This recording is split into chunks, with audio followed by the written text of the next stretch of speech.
अफ़सोसनाक ख़बर मां बुलड़ी शाह करीम खां। बुलड़ी शाह करीम में ॿिनि मोटरसाइकिल में टक्कर लॻण सबबि मदे जी वासी नौजवान फोत थियो आहे। हिकु ॼणो ज़ख़्मी थी पियो आहे। नाओमेल स्टाफ वटि ॿिनि मोटरसाइकिल में टक्कर जे नतीजे में मदे जी वासी नौजवान इरफान मौक़े ते ई फोत थियो आहे। हिकिड़ो ॼणो ज़ख़्मी थी पियो आहे। हादसे में ॻोठ फ़कीरपुर वासी शुकर ख़ान ब्रोही सख़्तु ज़ख़्मी थी पियो आहे, जंहिंखे ॻणती जोगी हालत में इस्पताल मुंतक़िल कयो वियो आहे। बाक़ी अफ़सोसनाक ख़बरूं पिया। बुलड़ी शाह करीम में ॿिनि मोटरसाइकिल विच में ज़ोरदार टक्कर लॻण सबबि मदे जी वासी नौजवान फोत थियो आहे। हिकिड़ो ॼणो ज़ख़्मी थियो आहे। टाउन मेल स्टाफ वटि ॿिनि मोटरसाइकिलनि में टक्कर जे नतीजे में मदे जी वासी नौजवान इरफान मौक़े ते ई फोत थियो आहे। हिकु ॼणो ज़ख़्मी थियो आहे। हादसे में ॻोठ फ़कीरपुर वासी शुकर ख़ान ब्रोही सख़्तु ज़ख़्मी थियो आहे, जंहिंखे ॻणती जोगी हालत में इस्पताल दाख़िल कयो वियो आहे।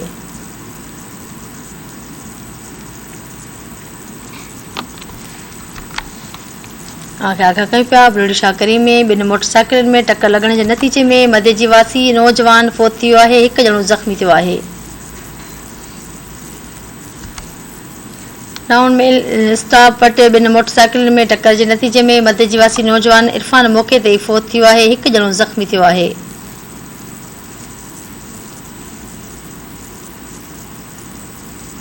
हादसे में ॻोठ फ़कीरपुर वासी शुकर ख़ान ब्रोही सख़्तु ज़ख़्मी थी पियो आहे, जंहिंखे ॻणती जोगी हालत में इस्पताल मुंतक़िल कयो वियो आहे।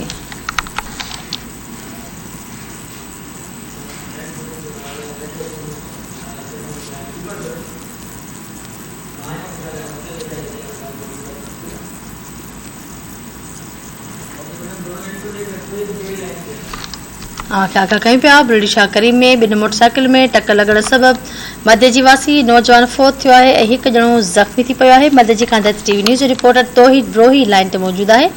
जी तौहीद, आगाह कजो। हाँ जी बिल्कुल।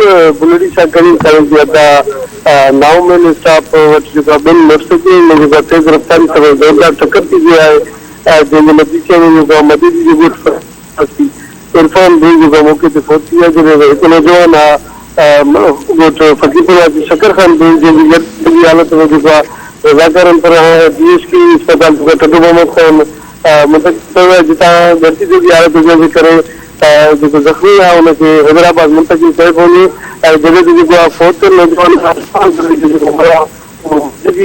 जेको आहे अबाणी ॻोठ मुंतक़िल कयो वञे। जी ठीकु आहे, वॾी महिरबानी तफ़सील जे लाइ।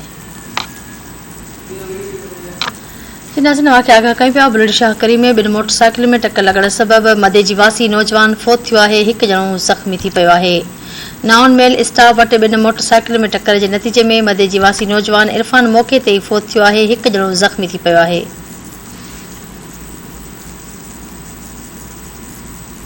हादसे में ॻोठ फ़कीरपुर वासी शुकर ख़ान ब्रोही सख़्तु ज़ख़्मी थियो आहे, जंहिंखे ॻणती जोगी हालत में इस्पताल मुंतक़िल कयो वियो आहे।